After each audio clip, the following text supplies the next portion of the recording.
Grab your Bibles, Ephesians chapter 5. We get into our series on music, and we have an outline, new outline, part number 5 for you tonight. And so if you did not grab one, we're going to have the men come forward at this time, and we'd love for you to grab that outline, follow along. Children, I do have the candy up here, so it's easy enough to grab an outline, fill in the blanks, and bring that up at the close of the service. So we encourage you to do that. Only about 3 more weeks left. I'm planning on finishing up, not next week, but the following week, with our series here on music, and trust if that's how the Lord continues to lead. And so that's kind of the plan, and we'll do that. So we'll hand these out, and gentlemen, if we run out, I do have a few more sitting in the corner desk in the office there, the main office, if you need them, all right? So just get the attention of the men, if you will. And in our series here on music, and certainly have been enjoying it. I hope you have too, at the very least. I hope it's been challenging and exhorting, and at least made us think about our own music, and whether it is indeed powerful praise or a stumbling block. So we started out our study, if you remember, 3 things that I think are crucial. We started out in Ephesians chapter 5 here, verse number 10,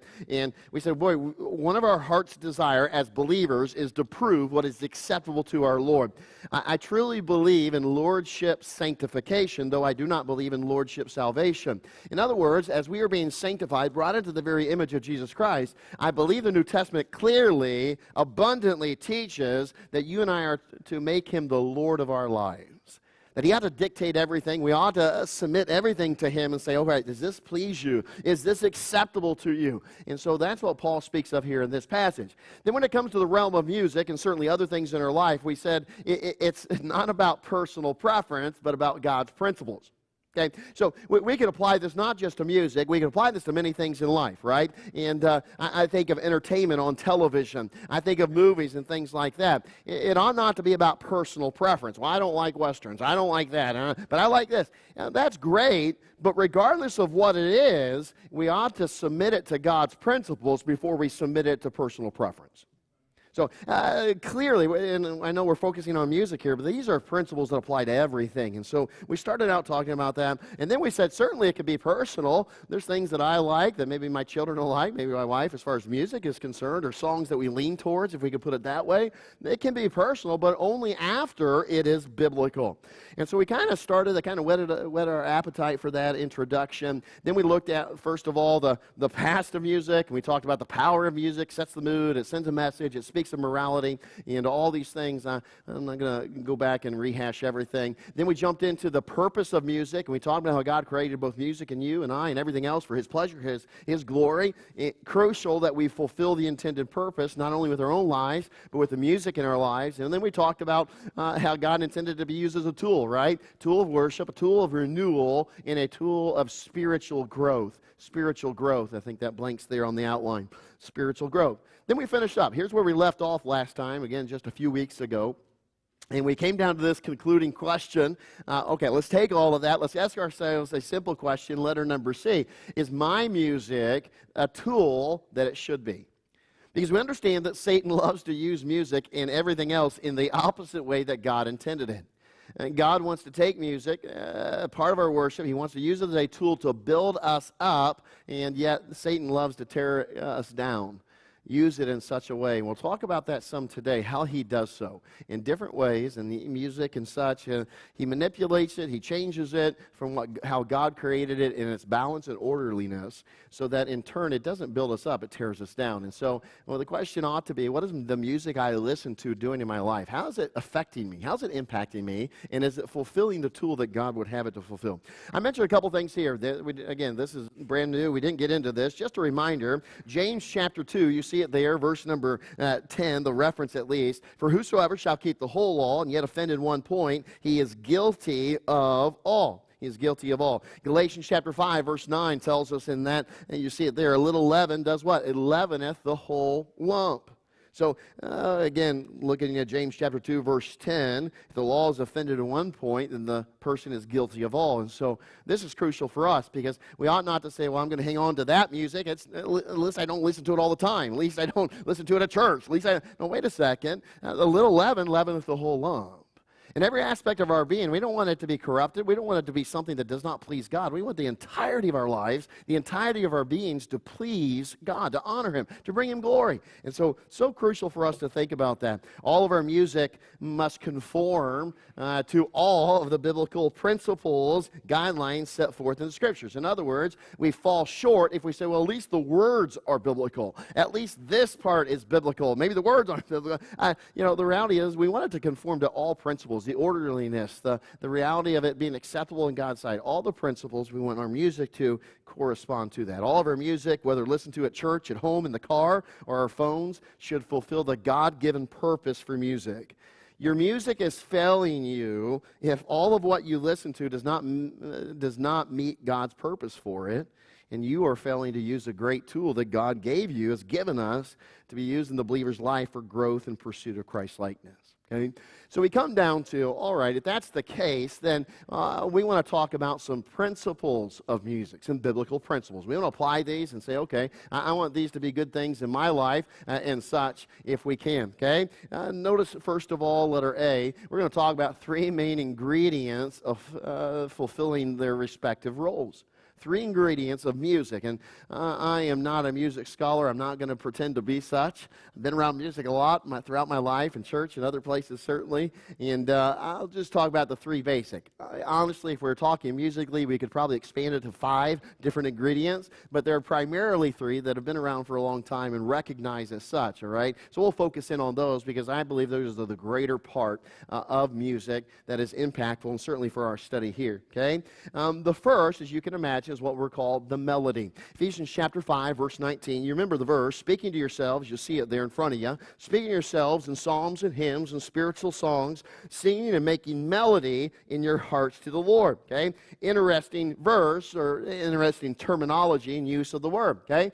This is what we would simply refer to as the recognizable song. Okay? That aspect, that part of it, and even the scriptures do that, and we'll see that in a moment. I'll share that with you.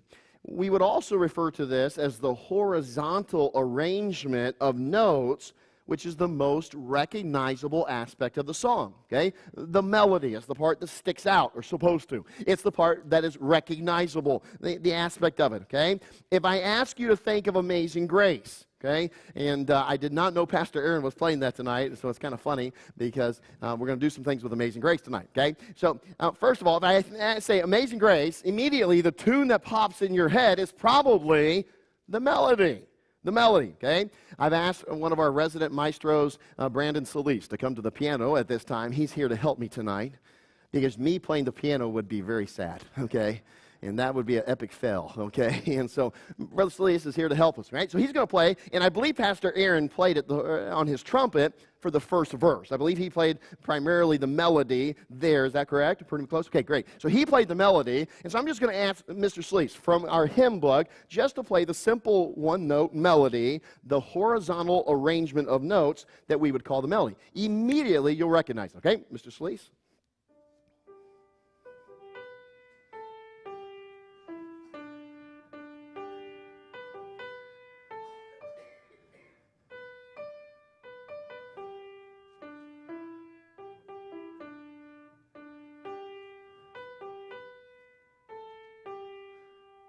Very good. That's my kind of tempo, too. Let's get it going, right? Okay, good tempo. All right, thank you, Mr. Solis. So that's Amazing Grace, right? That's the melody. That's what we recognize. And so when we talk about song, it's the recognizable horizontal arrangement of notes, if we could put it that way. It's interesting. Even the Old Testament associated that term melody with the song. There's several verses, and I'll just give you a couple here. Isaiah 51:3 speaks of that, recognizes the song as the melody, refers to it as such. And then Amos chapter 5 and verse 23. Forgive me, the wording's a little different up here. I had already printed off your outlines by the time I caught it, and so I wasn't going to waste paper and ink. So you have that there. But it's the idea that melody is used to describe simply the song. Okay? Amos chapter 5 verse 23 is a great example of other verses that do the same thing. Take thou away from me the noise of thy songs, for I will not hear the melody of thy viols, thy violins, those stringed instruments, okay? So we see the synonymous use of song, melody, song, melody. So if I say, hey, do you know that song? you would not immediately think of the alto part, the bass part, or whatever the case may be, the baritone part, the tenor part. That's not typically what you would think of. If I say, hey, could you sing this song? Okay, you would not sing, what you would sing would be the melody. You wouldn't sing an extra part or something else, a part of harmony or whatever the case may be. You would sing the melody, the recognizable part of that song. And honestly, do you have any children at home that make up their own songs?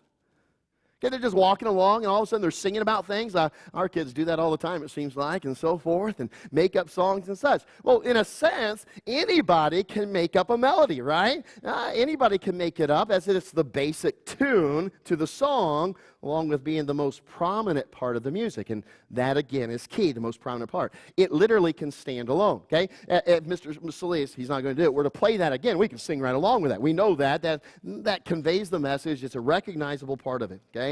What's interesting, too, looking here in the context of Ephesians chapter 5, we've already spoke about this, so I won't beat the proverbial dead horse.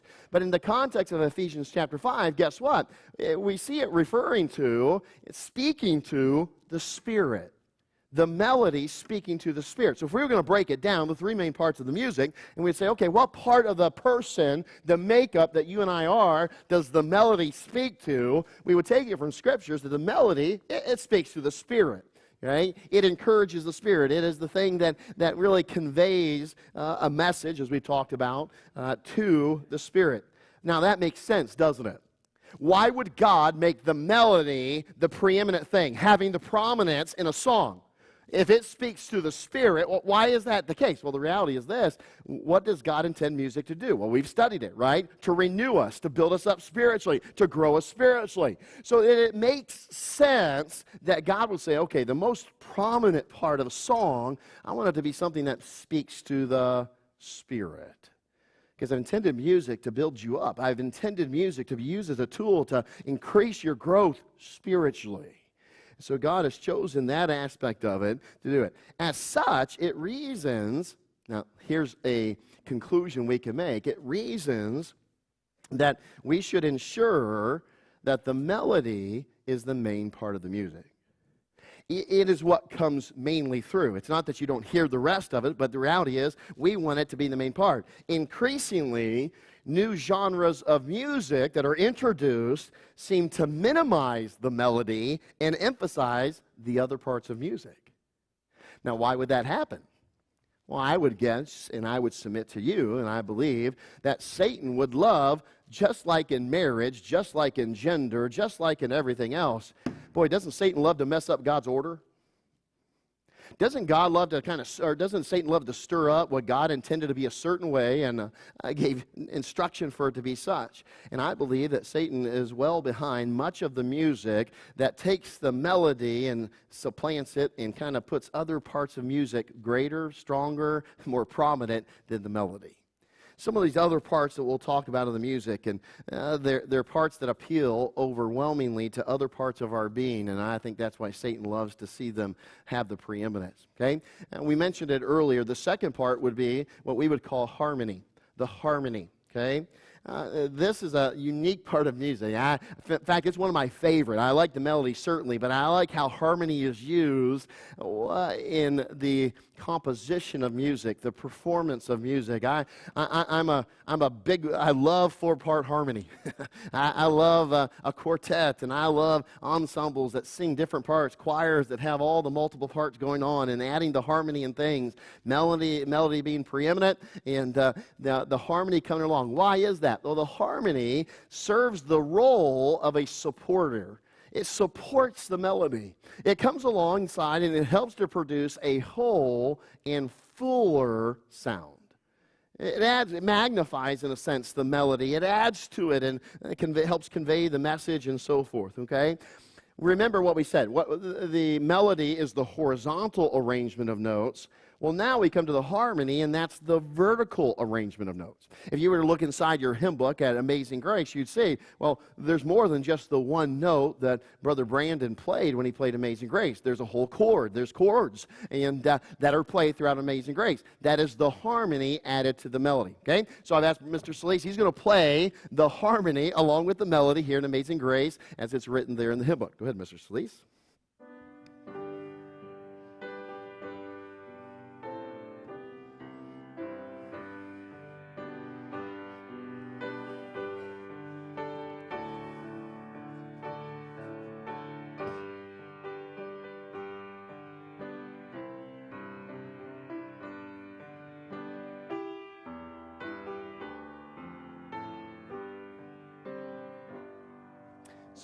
beautiful, isn't it? I mean, I like the first notes, the melody by themselves, and yet the harmony, boy, it just makes a fuller sound. It adds something to it. Now, the only thing that would beat that is if we had bagpipes here. And we played Amazing Grace on bagpipes, okay? But maybe your choice, all right?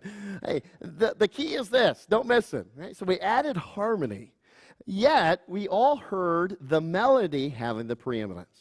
Harmony came along and it supported it. It's interesting as we think of the terminology used here. And really, if you think of the harmony as the intersection, the collision of individual notes, the arrangement of such, where they just come together. In fact, they fit together. And it's connected to the Greek word for joint. Okay, we think of our joints, and hopefully they still move, you know, maybe not as easily in the morning as in the evening. Okay, the joints, that's the idea. It's connected to the Greek word of joints being fit together, and the harmony fits well with the melody. It works to support it. It fits in with it. There's a great Bible verse that speaks of that, right? And I like what Paul said in Ephesians chapter 4, verse 16. In fact, you can turn back there if you'd like to. We're just one chapter back. Ephesians 4:16 says this, okay? From whom the whole body, notice it, fitly joined together and compacted by that which every joint supplieth, according to the effectual working in the measure of every part, maketh increase of the body unto the edifying of itself in love. Okay, I love the terminology here. It describes the idea of every part of the God's family, the body of Christ, working together, joining together to produce a beautiful thing. That is literally what the term harmony in music means. It's coming alongside of, it's fitting together, it's coming alongside of and supporting the melody, working together, fits in perfectly with that, okay? Now, let me ask you a question. This is an easy question, or an easy answer to the question, I should say, okay? Can you tell when someone is not singing harmony? Maybe it is an easy question. I don't know. Yeah, you should be able to, okay? And as a, sometimes just, when we're singing together as a family or something like that, I have a couple of boys who are very gifted at singing non-harmony on purpose. So they'll sing something that is in conflict, okay, to the melody. Can I tell you when somebody is off pitch or they are not in harmony to the melody, you can tell it. It can be painful. I used to conduct or lead a teen choir there when I was a youth pastor for many years, and that's a scary thought too. But we used to sing ever so often in church. You sing at the Bill Rice Ranch and so forth. And I can tell you, at times we'd have 50, 60 teenagers up there, and I was leading it, which is a whole other problem. But the reality is this: every once in a while I'd hear a note like, "Ooh, that doesn't kind of go with what we're singing." It wasn't in harmony to the melody. Now listen, it didn't fit together. It wasn't something like the joint that fit well together to produce something. When we hear the songs sung and played, I should say, when you hear a harmony put together with a melody and it fits, oh, what a beautiful sound that is. When you get four-part harmony, and yeah, I get four ladies, four men standing up here, and they all take a part and they sing, ooh, that's beautiful. When the choir sings behind me, and boy, you can hear the sopranos coming out nice and loud, and that melody's being carried well, and then you can hear the alto supporting that, and then you hear the men and the tenor and the bass, and providing every part of that, and it blends well. That's a great terminology for what the harmony does with the melody. It blends well. That produces a full, beautiful sound. That's the design of what we call the harmony. Okay, and we would say it this way: it's not designed, okay, to be prominent. It's not to be in the forefront. It's not the thing to be highlighted. Yet it's an important ingredient, okay, in achieving a full sound in a piece of music. That is crucial. Now, there are times when we have people up here singing four-part harmony, and maybe the miking isn't just right. And you can hear the harmony more than the melody. And I'll tell you, you can stand back there and you say, that doesn't sound quite right. The harmony is too strong. We need to turn that down because it takes away from the song. It certainly does not produce the intended sound if the harmony outshines the melody. And God designed it orderly and in balance for that melody to have the preeminence, for the harmony to come along and fit beautifully with it to produce a great sound. Okay, why is that so important? Well, the harmony also plays a big part in creating a mood. The melody by itself often is not the part of the music that will convey a mood. Now, it may begin it, it may kind of introduce it, it may kind of set the tone in a sense, but the harmony plays a big part, the addition of all those other notes vertically to come in, shall we say, add mood. In other words, it impacts, it influences emotions, feelings, and attitudes. Now remember, we talked about this. Why is music powerful? Because it sets the mood. There is inherent to music the ability to come in and affect your emotions, affect your attitudes, affect your feelings. Music has that power. And so the harmony is the part that plays a big role in doing so. And yet it certainly is not supposed to be preeminent. So if the melody appeals to the spirit, it speaks to the spirit, then we would say that the harmony speaks to the soul. The soul is that place that makes you and I who we are. It's where the ability to like and dislike is found, where it resides. It makes you you. It gives you your personality, the things that you are, what you like, what you don't like. Have you noticed that a lot of hymns about salvation, about the gospel, about heaven, are written in a major key? Okay, a major key. All right? They're bright, they're happy, they're uplifting, they're encouraging, they're peppy, because those things are great to think about. Heaven, salvation, we've been saved. And so many of the hymns are written as such.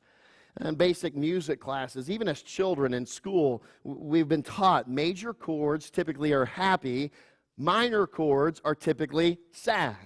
Okay, they convey sadness, if we might describe them as that. And so if I were to have Mr. Sleece, I won't do this quite yet, but if I were to have Mr. Sleece play a series of minor chords, can I just tell you right now, the mood in here would go, worse than it already. No, just kidding. Okay, it would just fall apart. And all of a sudden we feel kind of sorrowful, kind of discouraged.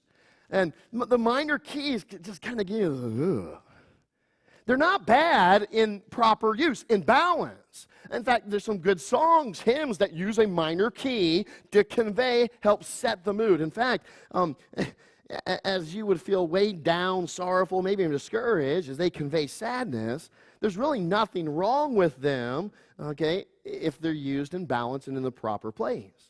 As long as they don't have a preeminence and they're balanced in their use. Reality is this: if we were to sing of Jesus Christ being a man of sorrows and a man who is acquainted with grief, if we were to sing about our sins and how they condemn us to hell, those would be a good place to have a minor key. Those are sad things.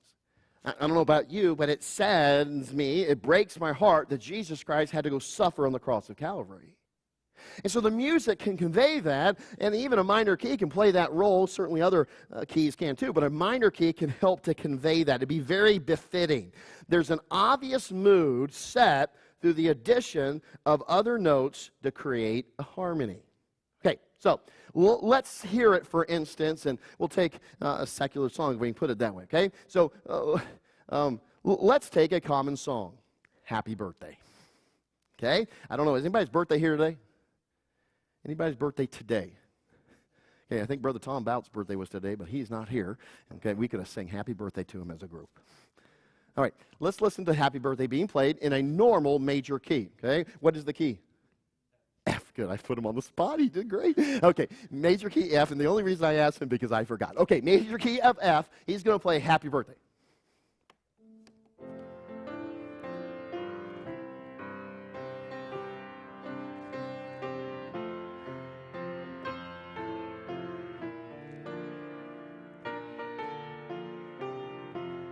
That's exciting, right? Can't help but smile. Some of you are like smiling. Yeah, it's because it's happy birthday, right? Okay, well, when you reach my age, they're not so fun anymore. So it would sound more like this. Go ahead, Brother Sleece.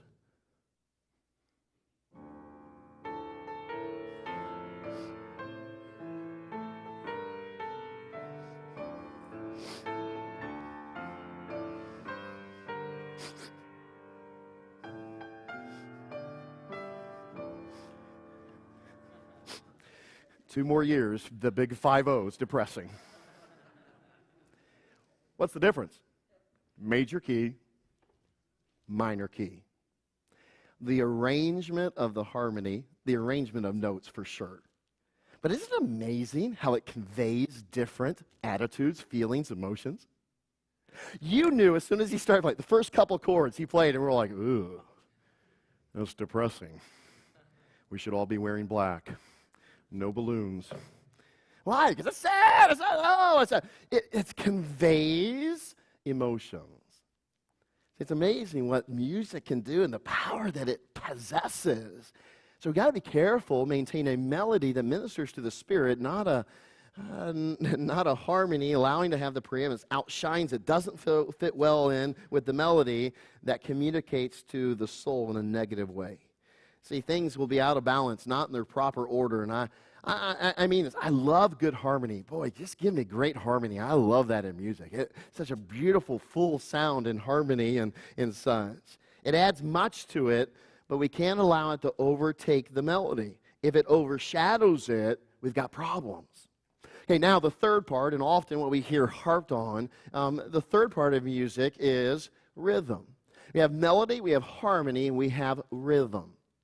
Rhythm is literally what drives the song, okay, and drives the music. It's common sense tells us then in turn, it's the part that appeals to our body, okay? It's the part that really speaks to our body, okay? So the rhythm. Now let's understand this, okay? I've heard this said before and dead wrong. All rhythm is bad. That's wrong because all music has rhythm. Okay, so let's not go to that extreme, okay, because all music is rhythm. When we talk about rhythm, we're talking about a meter, we're talking about the moving of the song, and such. It has a repetition to it and so forth. It's the rhythm of it, okay?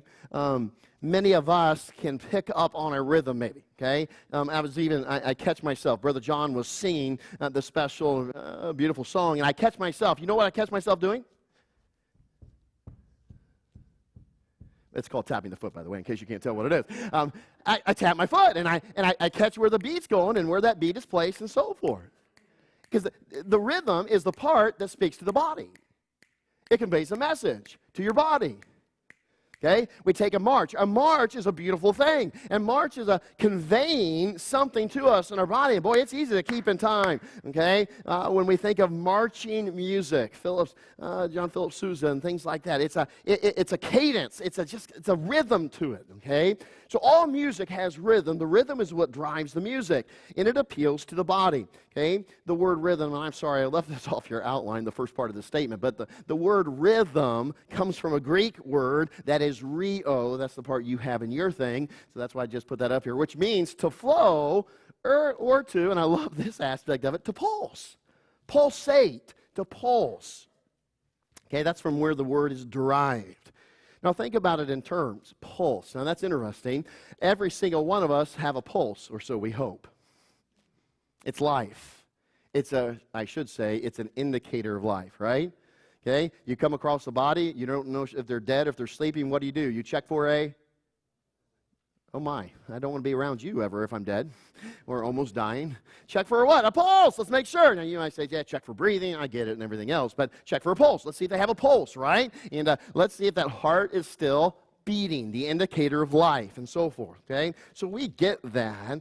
Without a pulse, obviously we are well acquainted with, that body doesn't have blood pumping through it, which is indicative in the pulse, your body would be dead. So without rhythm, music is dead, okay?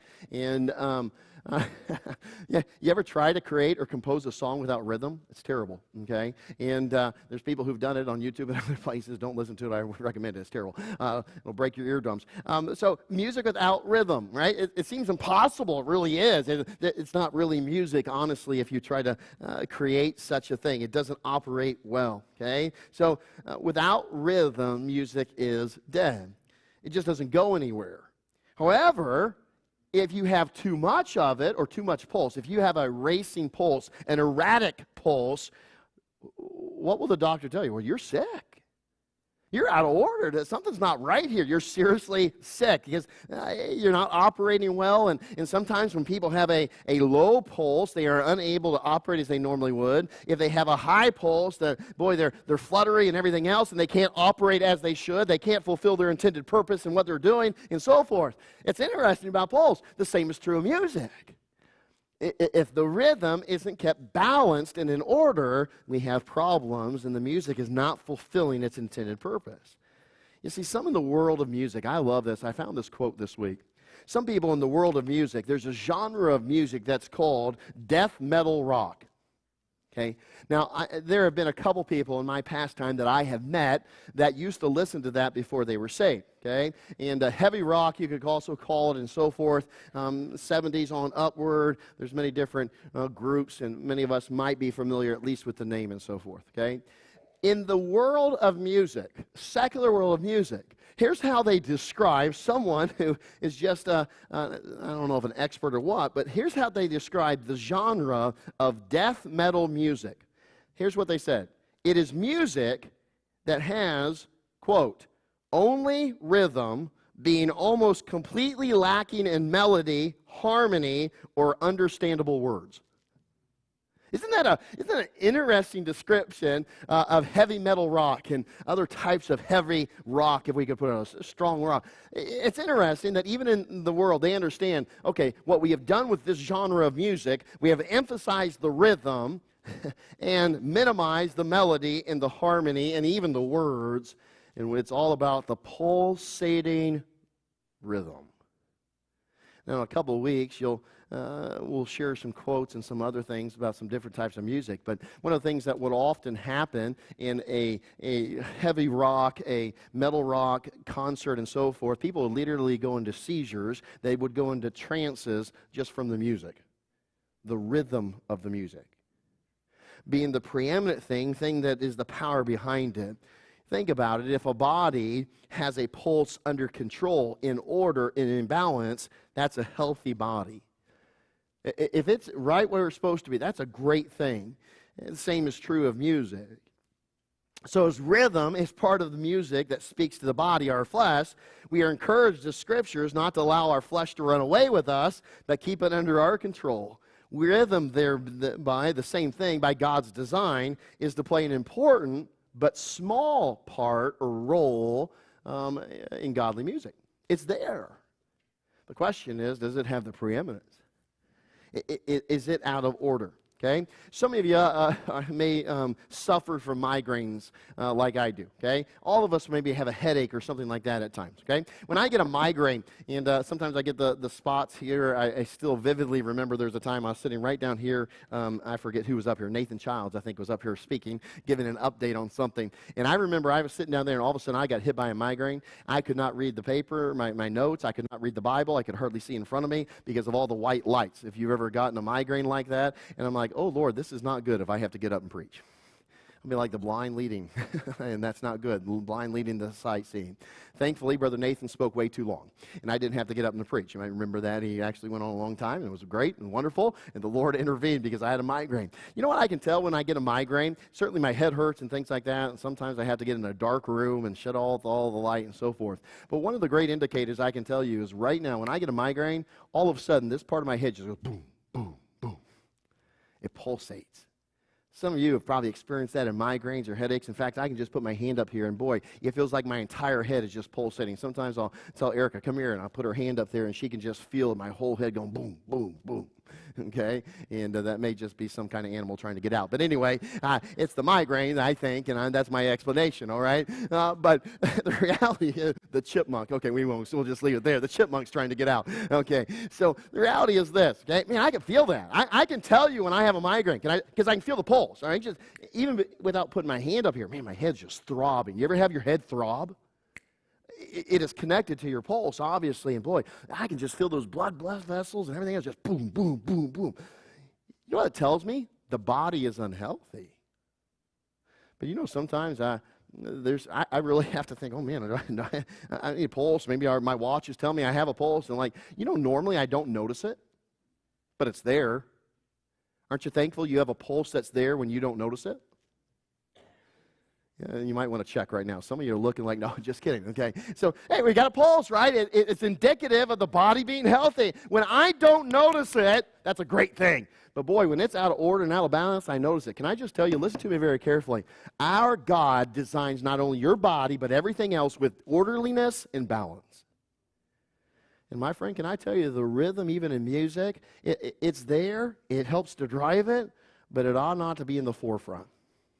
It ought to not be the thing that really is the overwhelming part of our music. And can I tell you today, most music genres, the rhythm is preeminent. Preeminent. It overshadows, it outshines the melody and even the harmony in that sense. So it's a good picture of rhythm and music. It really is, okay? So the question always is this, and next week we'll get into some more questions and things like that. But here's a question for today. So some people ask me, okay, Pastor Henry, and I've had this discussion with different folks, many teenagers and such. So how much rhythm is too much? How much rhythm is too much? Now, how do you know in a song how much rhythm is too much? Well, I like to use an analogy. I've certainly read it in books and things like that. Is take it in terms of a typical orchestra. Okay, if we were to take the Boston Symphony Orchestra, Chicago, you name it, the Indianapolis Symphony, I've heard them before and so forth, okay? Any one of those would typically have 100+ members. In fact, the Boston Symphony right now, I think I counted about 100 musicians, 115, excuse me, they had listed on their website as part of their orchestra, their symphony in that sense, okay? So out of 100+, we'll just call it that, out of 100+, there are typically 3 to 4 that play the percussion or rhythm instruments. That's the timpani, the bass, the snare drum, the bass and snare drum, excuse me, the cymbals, the triangle, the bells, others there too, okay? And yet, even with that, they don't play all the time, okay? We get that. And so if we were to say, okay, what percentage does these rhythm instruments play in a modern orchestra or symphony, we'd probably put around 4 to 5%. If you were to take all the time that the orchestra's playing, the part that those musicians play with those rhythmic instruments, it's about 4 to 5% of the entire orchestra that is responsible for the driving rhythm. Now, don't get me wrong, okay? Again, I'm not a big musician, but I know enough to know this, okay? Other instruments within the orchestra help with the rhythm. There's no doubt of that, okay? Even some of our instruments in our orchestra certainly help with the rhythm. But the reality is this, okay? That rhythm section is the one that drives it. It drives it. The other instruments play off of that.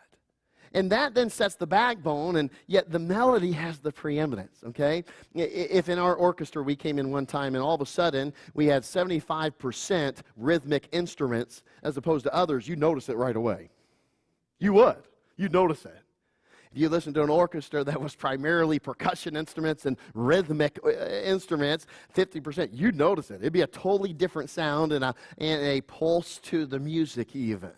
You'd easily recognize it. So think of it in terms, even though the other instruments feed off that 4 to 5% that provides the rhythmic section or provides the driving rhythm, it's all in balance. Now here's what's interesting. In modern rock, pop songs, pop music, and even most CCM, it has been estimated by people who are in the business that nearly 60 to 75% of the music is made up of rhythmic instruments.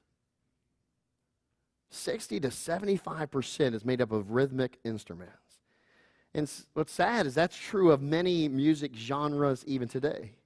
And so it leads to music that's unbalanced. It's out of order. We've gotten the order wrong in what God has intended. What's the danger in that? Well, what does the rhythm speak to first? The body, the flesh. I don't know about you, but I'm so sick and tired of having, as a parent, to deal with going into a restaurant or going into a store and all of a sudden music coming over the thing, and you look at your toddler and they're moving their body. Why do they do that? Because they're unpuritan, tyrannical, wicked people. Well, they are sinners that need to be saved by grace, yes. But reality is this. You know what rhythm speaks to? The body. That's That's why it reaches our toe to tap the rhythm. We can, that's what's responding. And yet, even while our soul and our spirit are responding to the good parts of the song, if there are. But the music and the rhythm that applies or appeals to the body is, notice, it has an effect on us. And so the Bible is clear. We need to be on guard to ensure that our music has a proper balance of those three ingredients, that it does not cater to the flesh. The Bible is pretty specific on this. You see that Bible verse, Romans chapter 13 and verse 14, but put ye on the Lord Jesus Christ and make not provision for the flesh to fulfill the lust thereof. Don't cater to the flesh. Don't ensure that your music is not catering to the flesh. It's not building up the old carnal man and that flesh. Now, here's the reality. Okay, listen carefully. Don't most people in our world today operate carnally?